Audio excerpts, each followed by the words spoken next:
नमस्कार, स्वागत है आपका A1 उत्तराखंड पर। आपके साथ मैं हूं प्रगति। बुलेटिन की शुरुआत करें, लेकिन उससे पहले एक नजर डालते हैं हेडलाइंस पर। उत्तराखंड में मदरसों की होगी जांच, अवैध मदरसों पर सरकार करेगी कार्रवाई। सीएम धामी ने दिए जांच के आदेश।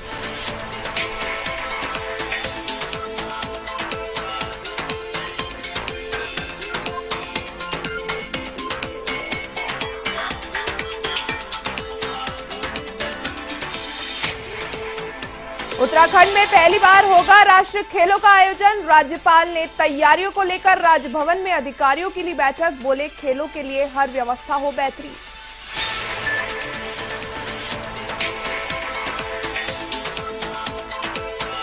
उत्तराखंड कैडर के आईपीएस संजय गुंजियाल राष्ट्रपति पुलिस पदक से हुए सम्मानित। ओडिशा में गृह राज्य मंत्री द्वारा किया गया अंकित। 1997 बैच की आईपीएस अधिकारी है संजय।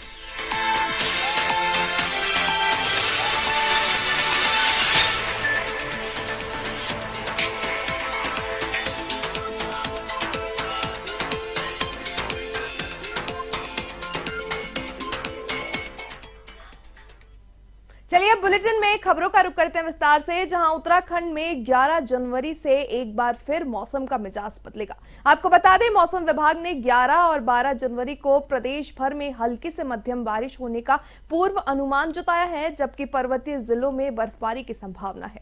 खासकर चमोली, उत्तरकाशी, रुद्रप्रयाग, पिथौरागढ़ और नैनीताल जिलों में बर्फबारी होगी, तो वहीं देहरादून, हरिद्वार और उधम सिंह नगर में हल्की बारिश होगी।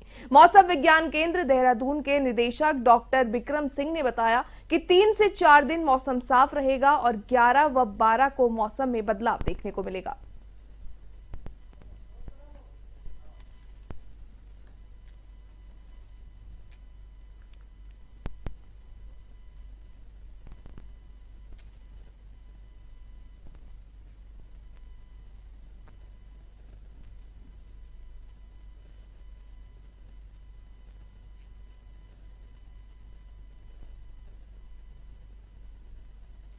पश्चिमी विक्षोभ जो है 11 तारीख से आ रहा है, तो 11 और 12 में जो मौसम वो बदलेगा उत्तराखंड में। और आप ये कह सकते हैं कि 11 तारीख को जो अंदर के डिस्ट्रिक्ट है उनमें अनेक जगह तक हल्की मध्यम तक की बारिश मिलनी चाहिए, जो अभी दिख रहा है। और जो हमारे अन्य डिस्ट्रिक्ट है या मैदानी क्षेत्र है उसमें कुछ जगहों तक में हल्की बारिश की संभावना 11 तारीख को दिख रही है। 12 को भी एक्टिविटी थोड़ी दिख ही रही है, तो 12 को भी आप ये कह सकते हैं कि हिल्स में जो है कुछ जगहों तक में वो रहनी चाहिए हल्की बारिश, बर्फबारी। जहां तक बर्फबारी का सवाल है तो वो 3000 मीटर या उससे अधिक ऊंचाई के जो क्षेत्र हैं उस उत्तराखंड में बद्रीनाथ केदारनाथ मंदिर समिति के अध्यक्ष अजेंद्र अजय का कार्यकाल पूरा हो चुका है। आपको बता दें, अब जल्द ही बीकेटीसी में नए अध्यक्ष की ताजपोशी होगी। भाजपा प्रदेश प्रवक्ता कमलेश रमन ने कहा कि बीकेटीसी के नए अध्यक्ष का कार्यकाल हो चुका है, अब जल्द ही सीएम की संस्कृति की जाएगी। बीकेटीसी को नया अध्यक्ष मिलेगा। वहीं बीकेटीसी के अध्यक्ष अजेंद्र अजय पर प्रदेश कांग्रेस की मुख्य प्रवक्ता गरिमा महारा दसौनी ने गंभीर आरोप लगाए हैं। उन्होंने कहा कि अजेंद्र अजय के कार्यकाल में 228 किलो सोना पीतल में बदल जाता है। बाबा केदार के गर्भगृह के फोटो और वीडियो वायरल होते हैं। क्यूआर कोड के जरिए पैसा लिया जाता है। वो कहा जाता है ना कि उसका हिसाब नहीं है। उन्होंने कहा कि सीएम अपील है कि अजेंद्र अजय को बीकेटीसी का अध्यक्ष दोबारा न बनाया जाए।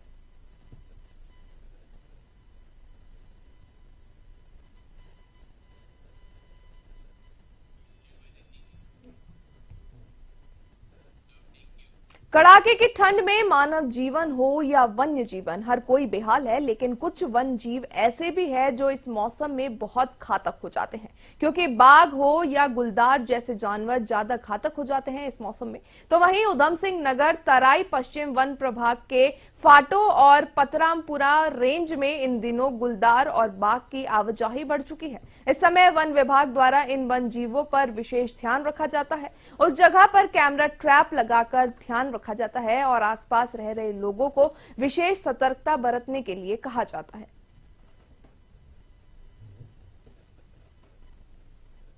इस समय जो है जैसे भी हम क्षेत्र में जाते हैं, तो अगर उस क्षेत्र में अगर टाइगर कॉल कर रही है या वो आ रही है, तो हमें उस जगह पर विशेष निगरानी रखनी होती है। तो उस जगह पे हम क्या करते हैं, कैमरे ट्रैप लगा के या अपना सघन गश्त करके स्टाफ को सचेत करे रहते हैं, तो वो भी ध्यान रखे रहते हैं। पौड़ी शहर में अपने समर्थकों के साथ लोगों से मिलने पहुंचे दो प्रतिद्वंदियों का आमना सामना हो गया। इसके बाद दोनों प्रतिद्वंदियों ने एक दूसरे से गले मिलकर शहर को आपसी सौहार्द का संदेश दिया। इस दौरान नगर पालिका चुनाव में अध्यक्ष पद को लेकर कांग्रेस प्रत्याशी यशोदा नेगी ने जहां लोगों से मुलाकात की, तो वहीं निर्दलीय प्रत्याशी प्रियंका पंत थपलियाल ने भी व्यापारियों और आम जनता से खुद के समर्थन की अपील की है। कैंपेनिंग के दौरान शहर के एक स्थान पर जब दोनों प्रत्याशियों का सामना हुआ तो दोनों प्रत्याशियों ने आपस में बातचीत भी की और अपना विक्ट्री साइन भी दिखाया। इस दौरान निर्दलीय प्रत्याशी प्रियंका पंत ने कहा कि चुनाव का तो आना जाना है, लेकिन जीवन तो इसी शहर में है जो निभाना होगा और बड़ों का आदर करना हमारी संस्कृति है। आपसी सामंजस्य से भी शहर का विकास संभव है। तो वहीं इस मौके पर कांग्रेस प्रत्याशी यशोदा नेगी ने भी सौहार्दपूर्ण माहौल के लिए आपसी भाईचारे की जरूरत बताई। तो वहीं स्थानीय निवासी सूरज रावत का कहना है कि प्रेमनगर क्षेत्र में जो भी मेंबर जीतेगा उनसे अनुरोध है कि प्रेमनगर क्षेत्र मेंढू केंडान को लेकर विशेष ध्यान दिया जाए और जो भी नगर पालिका अध्यक्ष बनेगा उससे अनुरोध है कि जीतने के बाद जनता के बीच रहे और जनता के विशेष ध्यान दिया जाए, क्योंकि हमने उनको चुनकर भेजा है।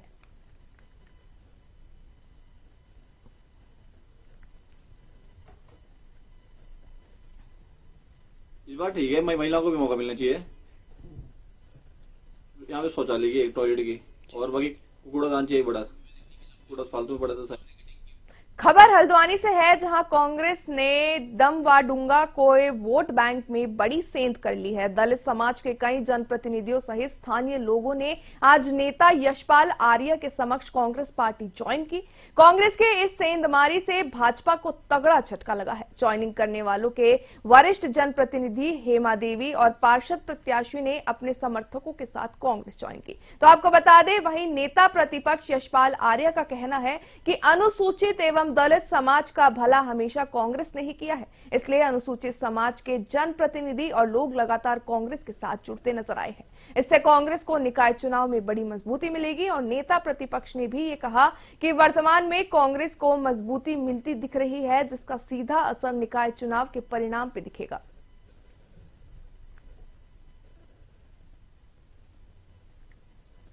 हेमा देवी एक सामाजिक कार्यकर्ता भी हैं और महिलाओं के लिए लगातार उनके अधिकारों के लिए संघर्ष करती रही हैं और किन्हीं कारणों से उन्होंने कांग्रेस से अलग हो गई थी। आज उन्होंने घर वापसी की है और जो हमारी निर्दलीय प्रत्याशी है मीना देवी दमवाडुंगा से, उन्होंने भी आज कांग्रेस में सम्मिलित हुई है। पूरा परिवार कांग्रेस में। नगर निकाय चुनाव के ऐन वक्त पर कांग्रेस में नाराजगी थमने का नाम नहीं ले रही। प्रदेश कांग्रेस कमेटी की ओर से जारी स्टार प्रचारकों की सूची में नाम शामिल न करने को लेकर प्रदेश उपाध्यक्ष धीरेन्द्र प्रताप खफा नजर आए। उन्होंने राष्ट्रीय अध्यक्ष मल्लिकार्जुन खड़गे एवं प्रदेश प्रभारी कुमारी शैलजा को पत्र भी लिखा है। उन्होंने कहा है कि कांग्रेस में वफादार कार्यकर्ताओं का सम्मान होना चाहिए। वही कारण है कि पार्टी में कई सालों से काम कर रहे नेता अपमान महसूस कर रहे हैं, दूसरे दलों में जा रहे हैं। इस मामले में पार्टी के प्रदेश अध्यक्ष करण महारा का कहना है कि ये बात बिल्कुल गलत है कि उनकी अनदेखी की जा रही है। उनको पूरे गढ़वाल मंडल की जिम्मेदारी दी गई है।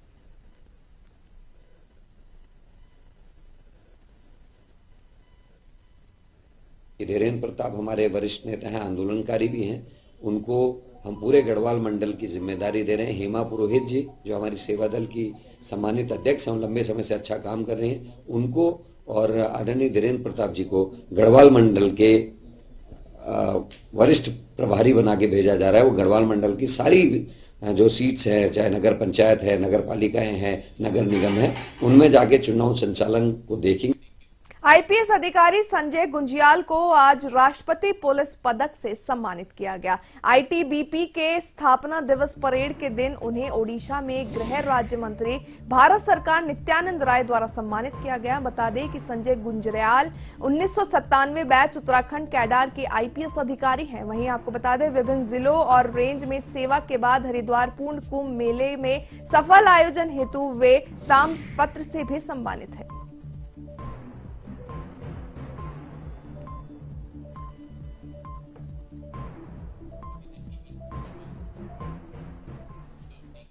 उत्तराखंड में अवैध मदरसों को लेकर चर्चाएं जोरों पर हैं। हाल ही में किए गए निरीक्षण के दौरान तमाम अवैध मदरसों की पुष्टि हुई है, जिसको लेकर मुख्यमंत्री पुष्कर सिंह धामी ने कहा कि चाहे अवैध मदरसे हो या अतिक्रमण हो, देवभूमि में इस तरीके की चीजें किसी कीमत पर भी बर्दाश्त नहीं की जानी चाहिए। इसके साथ ही सीएम धामी ने अवैध मदरसों के लिए भी जांच के आदेश दे दिए हैं।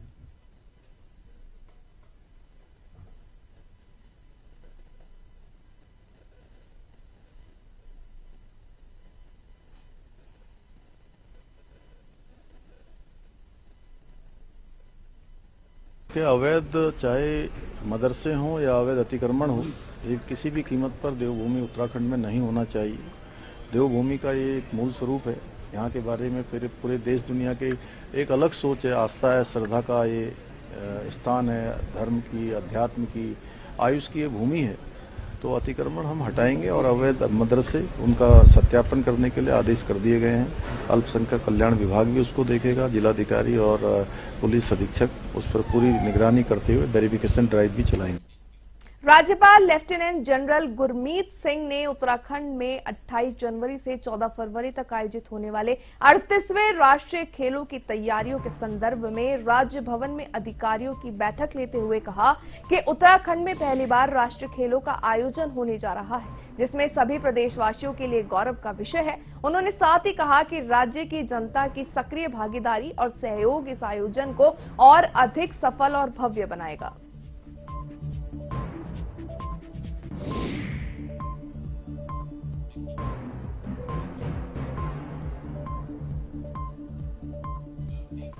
उत्तराखंड में निकाय चुनाव को लेकर प्रचार तेज हो चुके हैं। महिला कांग्रेस ने भी निकाय चुनाव को लेकर अपनी तैयारियां पूरी कर ली है। ऐसे में उत्तराखंड के राज्य निर्माण में महिलाओं का बहुत बड़ा रोल माना जा रहा है, तो वही कारण है कि कांग्रेस और बीजेपी दोनों तरफ से निकाय चुनावों में महिलाओं को पिछले चुनाव की अपेक्षा अधिक सीटें दी गई है। निकाय चुनाव की तैयारियों को लेकर महिला कांग्रेस की प्रदेश अध्यक्ष ज्योति रौतेला ने कहा कि जहां जहां भी महिलाएं कांग्रेस को टिकट मिला है, वहां वहां Mahila Congress door to door campaign शुरू करेगी।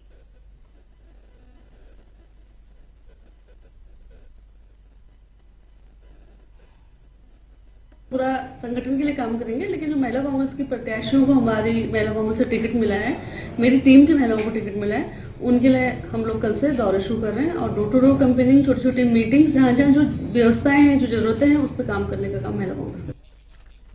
पुष्कर सिंह धामी ने अपने दिल्ली दौरे के दौरान, आपको बता दें, प्रधानमंत्री, ऊर्जा मंत्री और जल शक्ति मंत्री से मुलाकात की है। पुष्कर सिंह धामी ने इस दौरान बताया कि उत्तराखंड को ऊर्जा प्रदेश बनाने की दिशा में हम लोग आगे बढ़ रहे हैं। इसी क्रम में प्रधानमंत्री, ऊर्जा मंत्री और जल शक्ति मंत्री से मुलाकात हुई, जिसमें उत्तराखंड में प्रस्तावित हाइड्रो प्रोजेक्ट को लेकर विस्तार से चर्चा की गई। तो वहीं मुख्यमंत्री ने बताया कि उत्तराखंड में जितने भी हमारे हाइड्रो प्रोजेक्ट प्रस्तावित हैं, इसकी स्वीकृति भी मिल चुकी है।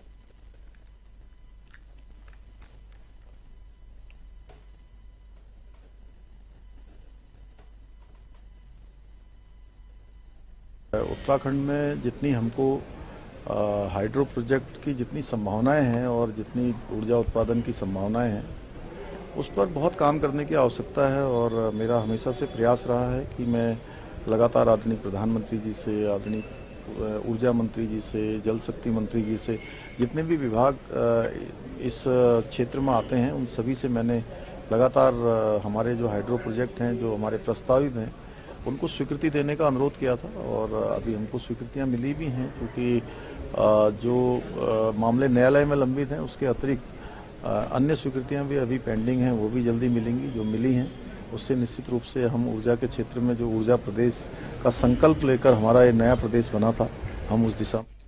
चलिए, A1 उत्तराखंड में फिलहाल के लिए इतना ही। मुझे दीजिए इजाजत और देखते रहिए A1 TV।